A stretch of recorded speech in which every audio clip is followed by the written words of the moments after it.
عليكم ورحمة الله وبركاته. إن الحمد لله نحمده ونستعينه ونستغفره ونؤمن به ونتوكل عليه ونعوذ بالله من شرور أنفسنا ومن سيئات أعمالنا. من يهده الله فلا مضل له ومن يضلل فلا هادي له.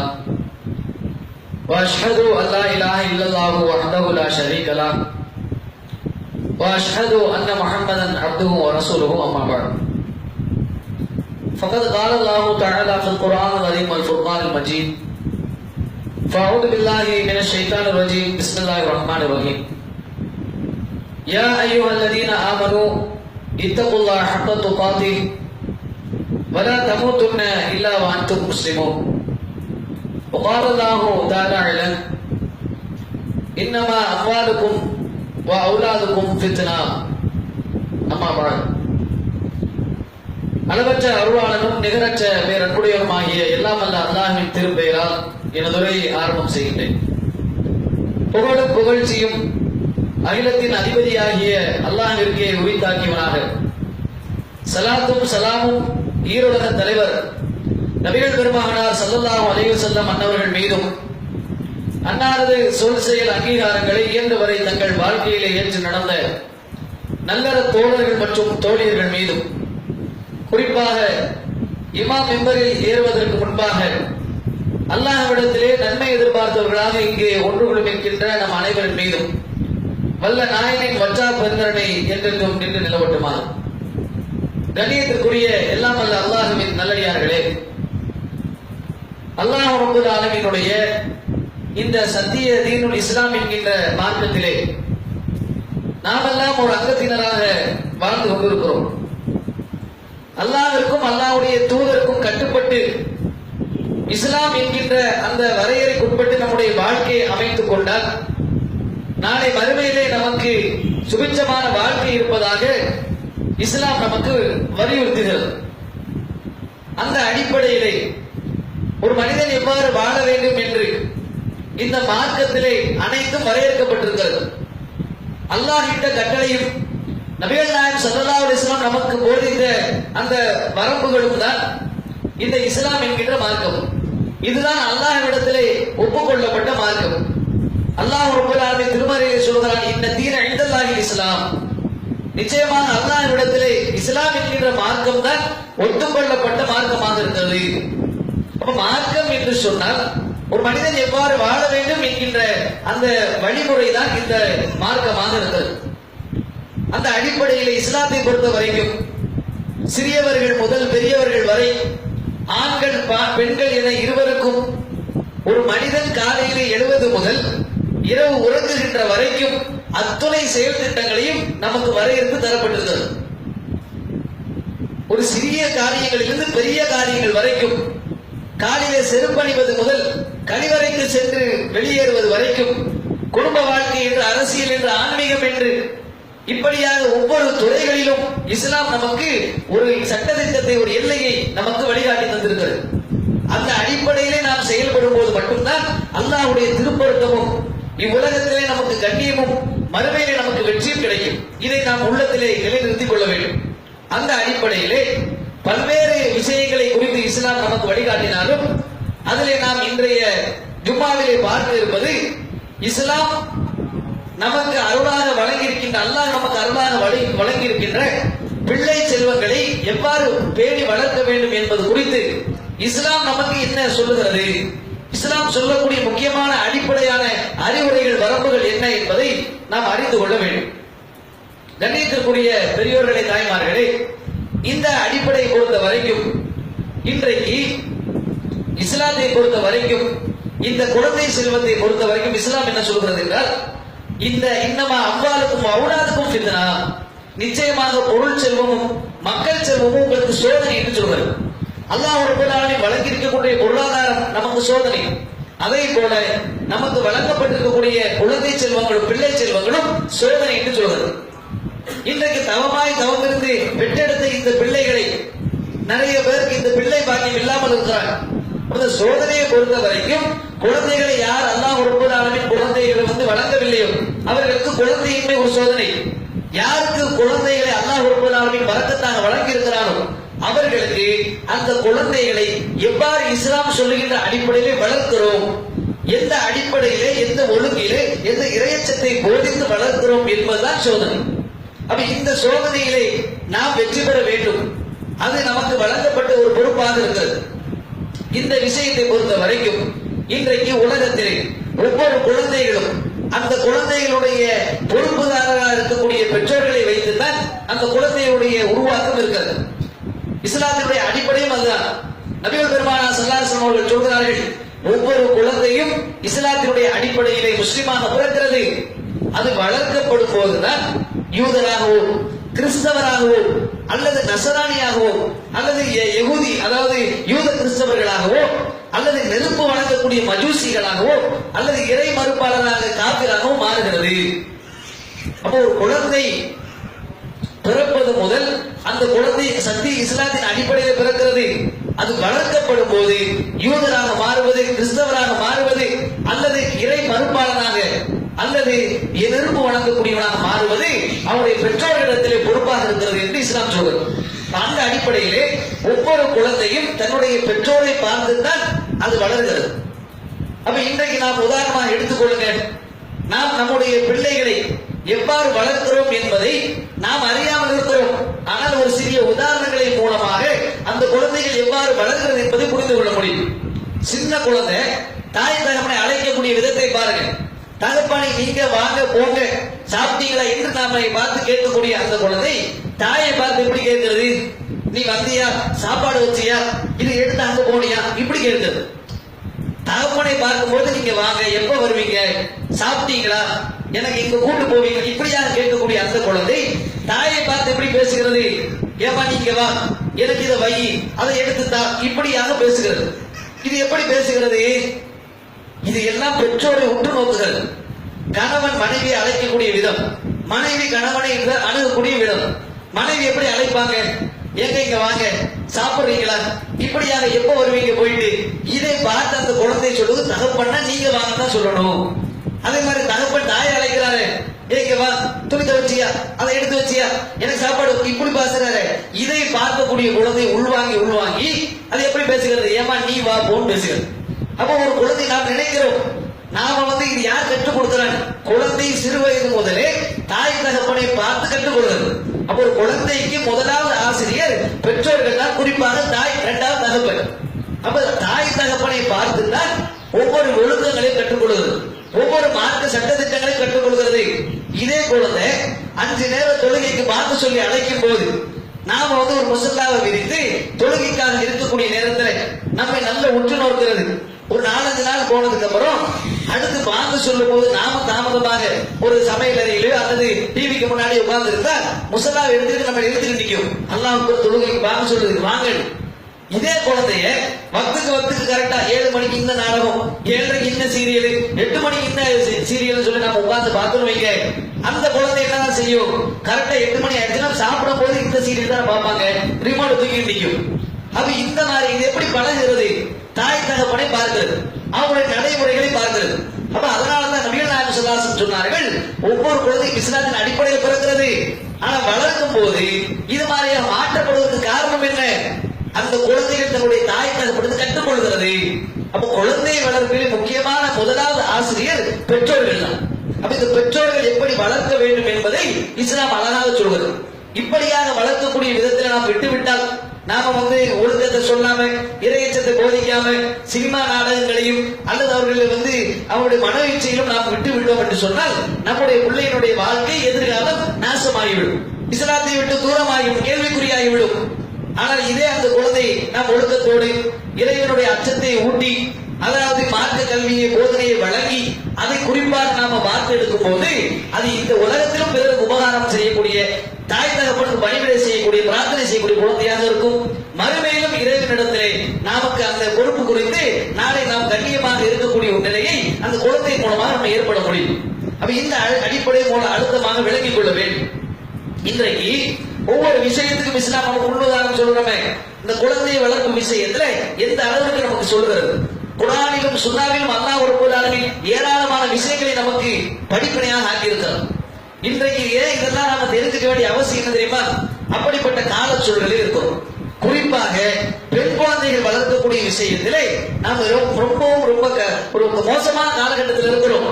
ரொம்பவும் ஜாக்கிரதையாக வளர்க்கக்கூடிய ஒரு கால சூழலில் இருக்கிறோம். மார்க்கத்தை சொல்லிக் கொடுத்து ரொம்ப பக்குவமாக வளர்த்தெடுக்க வேண்டிய ஒரு நிலையில் நாம் இருக்கிறோம். அதற்கான கால சூழ்நிலைக்கு நிர்பந்தம் நமக்கு இன்றைக்கு பார்த்துக் கொண்டிருக்கிறோம்.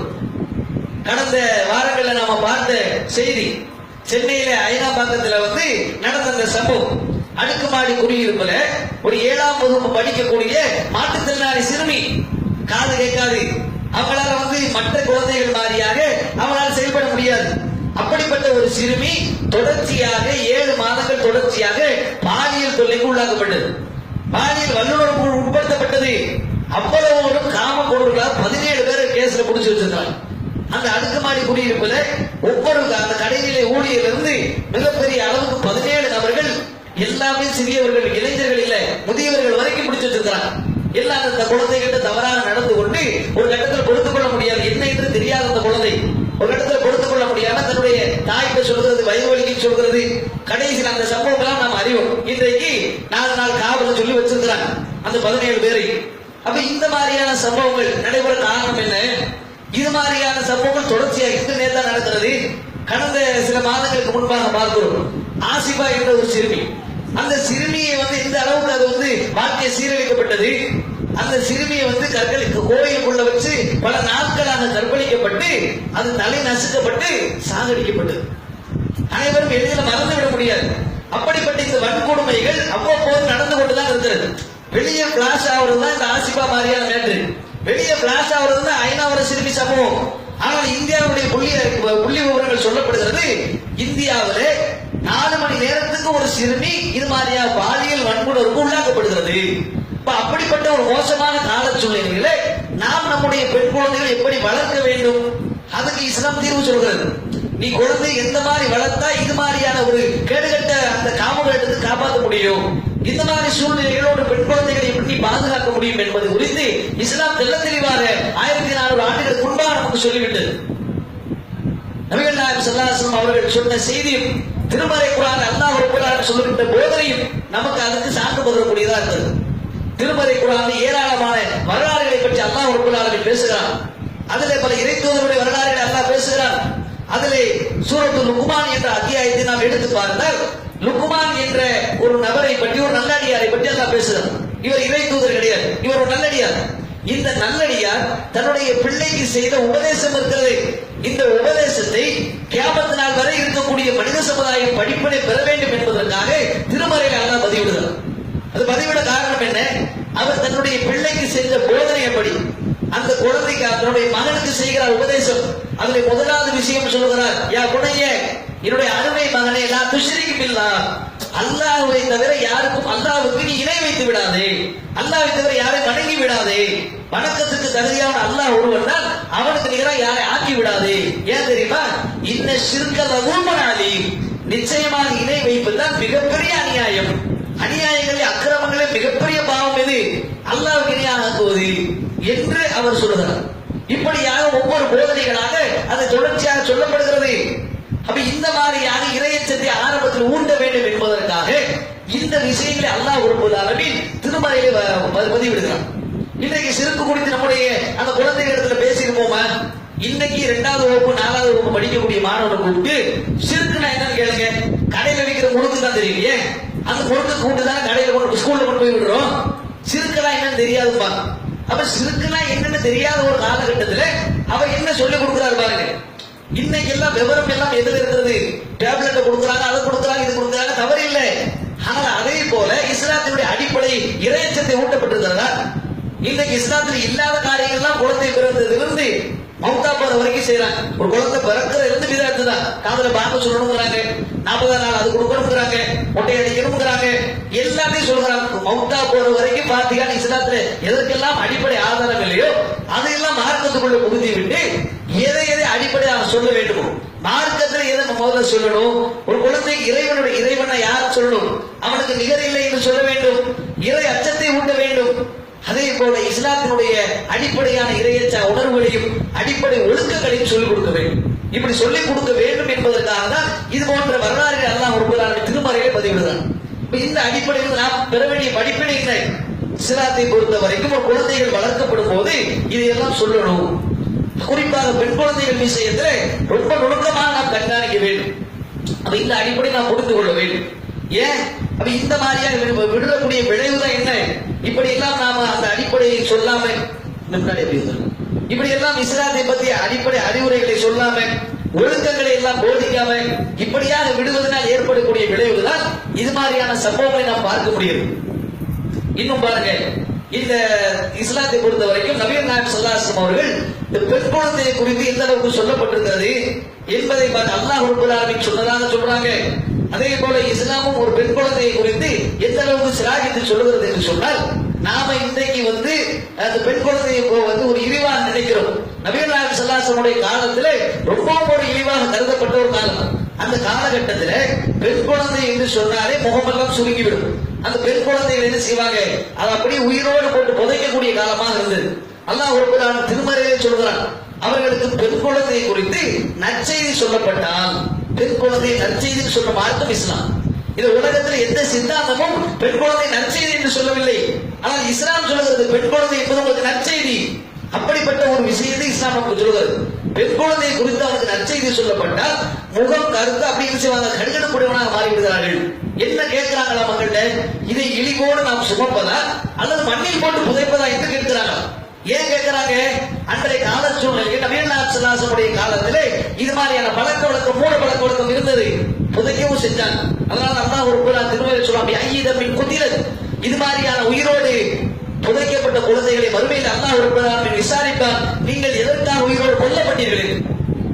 அப்ப இதை கஷ்டப்பட்டு இதை வளர்ந்து இதுக்கு சீர்திருத்தத்தை செஞ்சு இது ஒரு வரதட்சணை கொடுக்கணும் அல்லது இது எவனாவது என்ன செய்வாங்க, கற்பழிச்சிருவான், இது கடன் சேர்க்க முடியாது, என்ன மாதிரியான விஷயங்கள்லாம் சொல்லணும் தெரியாம, இஸ்லாத்துடைய அடிப்படையை போதிக்க தெரியாம என்ன செய்யறாங்க, இது எப்படி நாம சுமக்கிறது என்று சொல்லி இன்னைக்கு என்ன செய்யறாங்க, இந்த குழந்தைகளை உயிரோடு கொல்லக்கூடிய காலம் இருந்தது. தமிழகத்தில் ஆரம்பத்தில் நம்ம பார்க்கலாம், கள்ளிப்பால் ஊற்றி கொள்வாங்க. இன்னைக்கு கூட பெண் குழந்தை குறித்து சொல்லப்பட்ட ஒரு துக்கமாக தான் இருக்குது. ஆனா இஸ்லாம் சொல்லுகிறது நற்செய்தியன். நபிகள் நாயகம் ஸல்லல்லாஹு அலைஹி வஸல்லம் அவர்கள் சொல்லுகிறார்கள், அதாவது இது ஒரு கிஃப்ட்ங்கறாங்க. எப்படிப்பட்ட கிஃப்ட்? நபி ஸல்லல்லாஹு அலைஹி வஸல்லம் அவர்கள் ஒரு சபையில் இருக்கிறாங்க. அந்த நேரத்தில் சொல்லக்கூடிய ஒரு செய்தி, யாருக்கு அல்லாஹ் ரப்பல் ஆலமீன் 3 பெண் குழந்தைகளை தந்து அதை சாலிகான ஒழுக்கமான குழந்தைகளாக வளர்த்து அந்த கணவனிடத்தில் ஒப்படைப்பாரோ, அந்த அமானிதத்தை நிறைவேற்றுவாரோ, அவர்கள் சொர்க்கத்துக்கு தான் போவாங்க. ஏன் நரகத்திற்கு செல்வதற்கு அந்த குழந்தைகள் தடையாக இருக்கும் என்று சொன்னாங்க. ஒரு குழந்தை பிறந்தது முதல் பெண் குழந்தை பிறந்து அந்த குழந்தையை சாலிகான குழந்தையாக, இறையச்சமுள்ள குழந்தையாக வளர்த்து, மார்க்க அடிப்படையில் வளர்த்து, ஒழுக்கமுள்ள குழந்தையாக ஒரு கணவனுடைய ஒரு கையை பிடிச்சு கொடுத்துட்டா நீங்க அவர் பொறுப்பு முடிஞ்சுச்சு.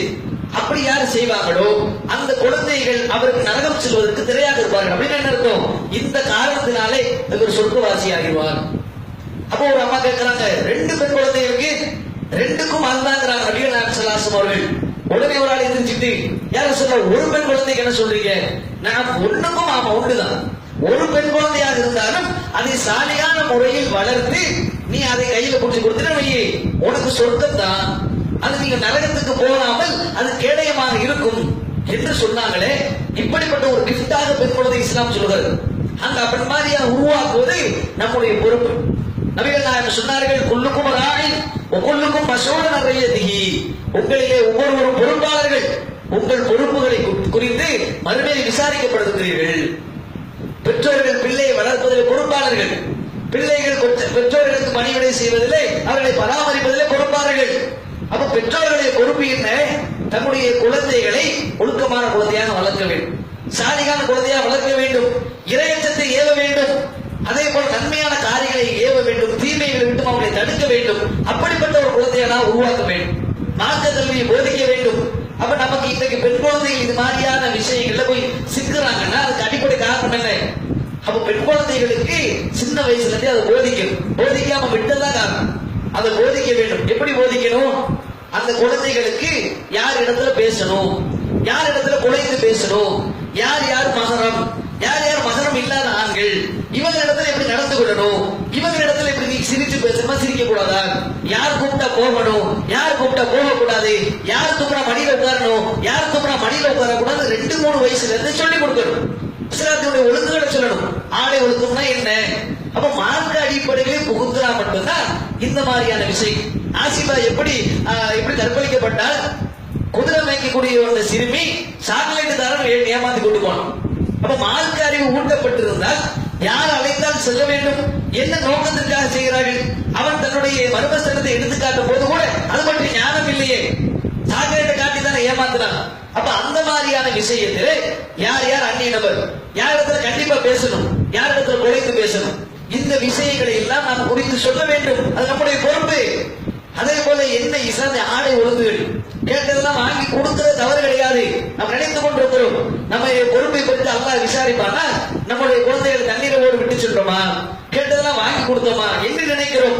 கேட்டதை வாங்கி கொடுக்கிறது மட்டும் பொறுப்பு கிடையாது. அதை கொடுக்கும் போதே கண்காணிப்போடு வளர்க்க வேண்டும். அதை ஒழுக்கத்தை சொல்லி அந்த பொருளை வாங்கி கொடுக்க வேண்டும்.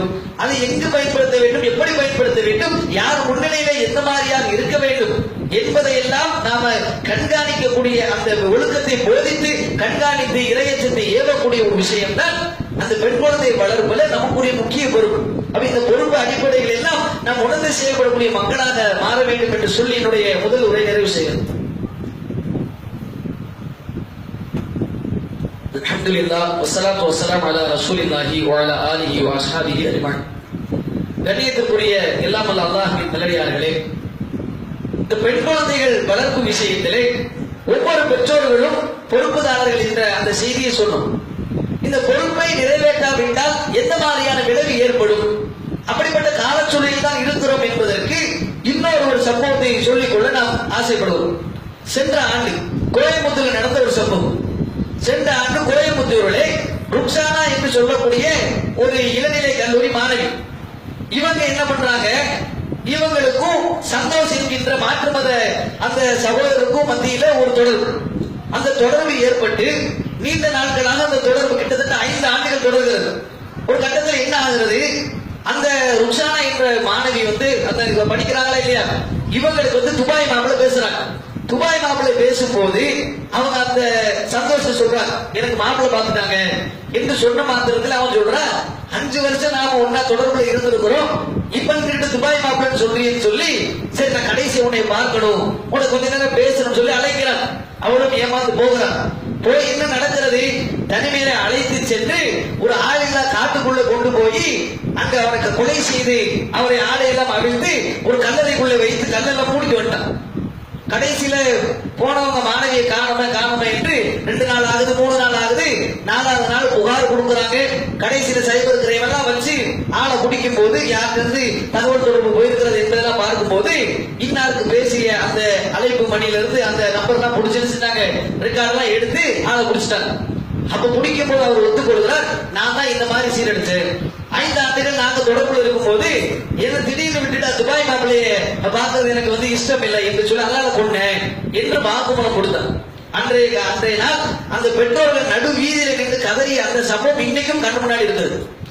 அப்ப இதுக்குதான் கஷ்டப்பட்டு அந்த பெண் குழந்தை வளர்த்தாங்களா, 23-24 ஆண்டுகள் வளர்த்து என்னத்தை கண்டோம், இந்த உலகத்திலே நாசமா போச்சேன், மறுமை வாழ்க்கையும் நாசமாகி விட்டது. காரணம் என்ன, வாங்கி கொடுக்கிறது தப்பில்லை, போன் மூலமா தொடர்பு வாங்கி கொடுக்கிறது தப்பில்லை, அந்த மொபைலை வாங்கி கொடுக்கும் போதே அவங்க யாரிடத்துல தொடர்பு வைத்திருக்கிறார்கள், எந்த மாதிரியான தொடர்பு வைத்திருக்கிறார்கள், ஒரு காரியத்துக்கு வாங்கி கொடுக்கிறோமா அந்த காரியத்துக்கு தான் பயன்படுத்துகிறார்களா, ரீசார்ஜ் 500 ரூபாய் போடுறாங்களா, என்ன செய்யறாங்க, எத்தனை மாசத்துக்கு போடுறாங்க, எல்லாத்தையும் கண்காணிக்கணும்ல, அதுவும் தானே பொறுப்பு.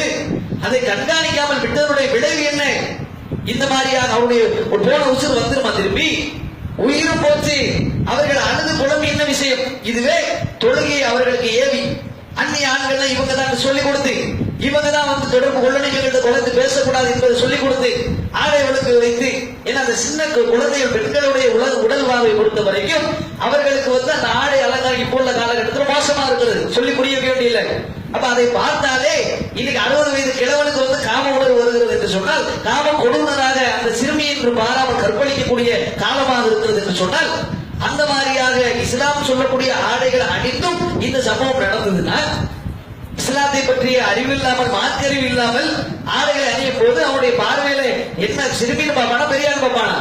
அப்ப இதுதான் காரணம். அப்ப ஆடை ஒழுங்கு போதிக்கப்படவில்லை, தொடர்பு யார் இடத்துல கொடுக்கிறார், யார் இடத்துல பேசணும் சொல்லிக் கொடுக்கப்படவில்லை, அது கண்காணிக்கப்படவில்லை, இரையச்சத்தை மூட்டப்படவில்லை. அதனால்தான் இன்றைக்கு பெண் குழந்தைகளுடைய வாழ்க்கை காலத்துக்கு காலம் சிதைந்து கொண்டே இருக்கிறது. அப்ப இதெல்லாம் நம்முடைய பொறுப்புணர்வாக இருக்கிறது. இதற்கு முக்கிய அடிப்படை பெற்றோர்கள் வளர்க்கும் போதே இரையச்சத்தையும் ஒழுக்கத்தையும் சொல்லிக் கொடுத்து கண்காணிக்க வேண்டும். இதற்கு அரிய முறையிலே நாம தெரிந்து கொள்ளக்கூடிய விஷயம் என்ன? நாம் முதலில் மார்க்கத்தை கற்றுக்கொள்ள வேண்டும். இன்றைக்கு நாம் இந்த ஏகத்துவத்தில் சங்கமித்திருக்கிறோம் என்றால் எல்லாரும் தெரிந்தவர்களாக இருக்கல, நம்முடைய பிள்ளைகளுக்கு சொல்லிக் கொடுக்கிற அளவுக்கு நமக்கு தெரியல. ஆனா என்ன செய்ய, இன்றைக்கு அதற்கான வாய்ப்பை நம்முடைய ஜமாத்தின் சார்பாக ஒவ்வொரு இடங்களும் நாம் ஏற்படுத்துகிறோம். ஒவ்வொரு இடத்திலும் தமிழ்நாடு தௌஹீத் ஜமாத்தின் சார்பாக ஆண்களுக்கு எவ்வாறு மக்தப் மதரசா என்றும் இஸ்லாமிய கல்லூரி என்றும் இருக்கிறதோ அதே போல பெண்களுக்கும் சிறுமிகளுக்கும் மக்தப் மதரசாக்களை துவக்குகிறோம். அதே போல பெரியவர்களுக்கும் மார்க்கத்தை கற்றுக்கொள்வதற்கு கல்லூரிகள், இஸ்லாமிய கல்லூரிகள் ஆண்கள் பெண்கள் என தனித்தனியாக நடத்துகிறோம். அந்த அடிப்படையில் அவர்களுக்கு முறையான இறையச்சம் போதிக்கப்படுகிறது, இஸ்லாமிய ஒழுங்குகள் ஊட்டப்படுகிறது, யார் மகரம் யார் மகரம் இல்லை போதனை செய்யப்படுகிறது, ஹிஜாபினுடைய ஒழுங்குகள் என்ன சொல்லித் தரப்படுகிறது. இதையெல்லாம் சொல்லித் தந்தாலும் கண்காணிப்பு பெற்றோருடையது. அந்த நிலையத்தில் இருக்கின்ற வரைக்கும் அவர்கள் கண்காணிப்பார்கள். அவர்கள் வீட்டிற்கு வந்தால் அந்த பொறுப்பு பெற்றோருடையது. அப்ப அந்த அடிப்படையில் பார்க்கும்போது இது மாதிரியான நேரத்தில் இன்றைக்கு இங்கும் நம்முடைய ராஜசிங்க மங்கலத்தில் தேவை என்பதை நாம் உணர்ந்து அல்லாஹ்வுடைய கிருபையினால் மிகப்பெரும் முயற்சியினால் நாம் இந்த ஆண்டு கடந்த ஆண்டு மாணவர்களுக்கு நாம் மக்தபை துவங்கினோம். இந்த ஆண்டு மாணவிகளுக்கும் நாம் என்ன செஞ்சிருக்கிறோம், மதரசாவை துவங்கி இருக்கிறோம். அந்த மதரசாவுடைய பாடத்திட்டங்கள் நாம் வைத்திருக்கிறோம். குர்ஆன் ஓதுதல் இருந்து நாம் சொன்ன அத்தனை விஷயங்களும் ஒழுக்கங்கள், மார்க்க, இறையச்சத்தை ஊட்டக்கூடிய சட்டத்திட்ட கல்விகள் அனைத்தையும் நாம் அதில் வைத்திருக்கிறோம். அந்த அடிப்படையில் பிள்ளைகளுக்கு நாம் போதிக்கிறோம். நீங்கள் கேட்பதை வாங்கி கொடுப்பது மட்டும் பொறுப்பல்ல, அவர்களை கல்வி நிலையத்திலே சேர்ப்பதோடு விட்டு விடாமல் அவர்கள் வந்த பிறகு என்ன கற்றாய், எங்க போயிட்டு வந்த, என்னென்ன படிச்ச, உனக்கு என்ன தேவை, அப்ப எல்லாத்தையும் பராமரிக்க உங்களுடைய பொறுப்பு, எல்லாமே பொறுப்பு. கண்காணிப்பது உங்களுடைய பொறுப்பு. எவ்வளவு நேரத்தில் நீ வார, இதையெல்லாம் நீங்கள் கண்காணிக்க வேண்டும். இப்படி முறையாக நீங்கள் அதற்கான முயற்சி எடுத்தால் அல்லாஹ் ரப்பல் ஆலமீன் இந்த உலகத்திலும் அது மாதிரியான கேடுகட்ட சம்பவத்தில் இருந்து நம்முடைய பிள்ளைகளை பாதுகாப்பதற்கு அல்லாஹ் உதவி செய்வான். நாளை மறுமையிலும் அல்லாஹ் வந்து நபிகள் நாயகம் ஸல்லல்லாஹு அலைஹி வஸல்லம் அவர்கள் சொன்னது போல அந்த பெண் குழந்தைகள் மூலமாக சொர்க்கத்திற்கு போகக்கூடிய பாக்கியம் நமக்கு கிடைக்கும். இஸ்லாம் சொல்லுகிற ஒரு மனிதன் மரணித்த பிறகு எல்லா நன்மை வாசல்களும் அடைபட்டு விடும், மூன்றை தவிர. இதா மாத்தல் இன்சான் இன்கத்த அமலு இல்லா இல ஸலாத்தின், மூன்றை தவிர அத்தனை வாசல்களும் அடைபட்டு விடும். அதிலே ஒன்று வளர்ந்து சாலிவும், சாலிகான பிள்ளைகளை விட்டு செல்வது. நாம பெற்றெடுத்து வளர்த்து விட்டு செல்லக்கூடிய குழந்தை நமக்கு பிரார்த்தனை செய்யக்கூடிய குழந்தையாக இருக்க வேண்டும். இன்றைக்கு ஒன்றுமல்ல, நம்முடைய மதரசா அல்லாத பிற மதரசா மாணவிகளை அழைத்து நாம விசாரிக்கிறோம், பரிசோதனை செய்கிறோம். மதரசாக்களிலிருந்து ஓதி வருகிறார்கள், 2 ஆண்டுகள் 3 ஆண்டுகள் ஓதி இருக்கிறார்கள். ஒழு செய்வது எப்படி என்ற சட்டத்தை கேட்கிறோம், எனக்கு சொல்லப்படவில்லை என்று சொல்லக்கூடிய பதில் வேதனை தருகிறது. ஒரு ஒழு செய்யக்கூடிய சட்டம். அப்ப இந்த அடிப்படையில் தான் இவர்களுடைய கல்வி நிலை இருக்கிறதா? ஒழுக்கம், ஆடை ஒழுக்கம். அவர்கள் வந்து ஸ்லீவ்லெஸ் அணிந்து வருகிறார்கள். இது தவறு என்று தெரியுமா என்று அந்த குழந்தைகளை கேட்கிறோம். எங்களுக்கு இது அலட்சியமா, இது கண்டுக்க மாட்டாங்க என்று சொல்கிறார்கள். அப்ப இந்த அடிப்படையில் தான் அந்த குழந்தைகளுக்கு விதைக்கப்படுகிறதா? ஏன்னா சின்ன குழந்தை உள்ளத்தில் விதைக்கிறது தானே, 5ல விளையாது 50ல விளையாதுப்பா. அந்த அடிப்படை இதெல்லாம் பார்த்து நமக்கு வந்து வியப்பா இருக்கிறது. பெண்களுக்கான, சிறுமிகளுக்கான மக்தப் மதரசாக்களை உருவாக்க வேண்டும் என்கின்ற ஒரு அவசியம், நிர்பந்தம் இன்றைக்கு தள்ளப்பட்டிருக்கிறோம். அந்த காரணமாகத்தான் இந்த மதரசாவை உருவாக்கி இருக்கிறோம். அப்ப இந்த அடிப்படையில் நாம் விதைக்கக்கூடிய அந்த கல்வி என்ன? இறையச்சம், மார்க்க சட்டத்திட்டம், ஒழுக்கம். இது அத்தனைக்கு மேலாக பெற்றோர்கள் நீங்கள் கண்காணிக்க வேண்டும், நீங்கள் கண்டிப்புடன் நடக்க வேண்டும், நீங்கள் அவர்களை நன்மையின் பக்கம் ஏவ வேண்டும். ஏன்னா முதல் மூல பொறுப்பு நாளை மறுமையில் விசாரிக்கப்படுகிறீர்கள், நீங்கள் தான் விசாரிக்கப்படுகிறீர்கள். அது நாளை ஒழுங்கு கெட்ட பாதையிலே சென்றால் அல்லாஹ் பாதுகாக்க வேண்டும். அவர்களுக்கும் தண்டனை, உங்களுக்கும் தண்டனை. உங்களை பிடிப்பார்கள். அவர்கள் நல்ல முறையில் நீங்கள் கரை செய்து விட்டால் அவர்களுக்கு அதுக்கப்புறம் என்ன செஞ்சாலும் அது கணவன் பொறுப்பு. வளர்க்கின்ற வரைக்கும் நீங்க வந்து நெருப்பு போல அவர்களை கண்காணிக்க வேண்டும். அவர்களுக்கு முறையான கல்வியை நீங்கள் போதிக்க வேண்டும். அத்தனையும் நாம் விளங்கி இந்த அடிப்படையிலே புரிந்து நாம் வாழ்ந்தோம் என்று சொன்னால் நம்முடைய பிள்ளைகளை அந்த இஸ்லாம் சொல்லுகின்ற அந்த வரையறைக்கு உட்பட்டு நடத்தினோம். அந்த வாழ்க்கை திட்டத்தின் அடிப்படையிலே நாம அந்த பிள்ளைகளை வளர்ப்பிலே கவனம் செலுத்தினோம் என்று சொன்னால் இந்த உலகத்திலும் நாளை மறுமையிலும் கண்ணியமிக்க அந்த சாலியான குழந்தைகளாக மாற முடியும். அப்படிப்பட்ட பாக்கியத்தை நம்முடைய குழந்தைகளை அதன் மூலம் வளர்த்து நாம் அதன் மூலமாக சொர்க்கம் செல்லக்கூடிய பாக்கியத்தை உள்ள ரஹ்மான் அனைவருக்கும் தருவானா என்று கூறி என்னுடைய உரையை நிறைவு செய்கிறேன். வாசக அஹமதுல்லாஹி ரப்பில் ஆலமீன். அஸ்ஸலாமு அலைக்கும் வரஹ்மத்துல்லாஹி.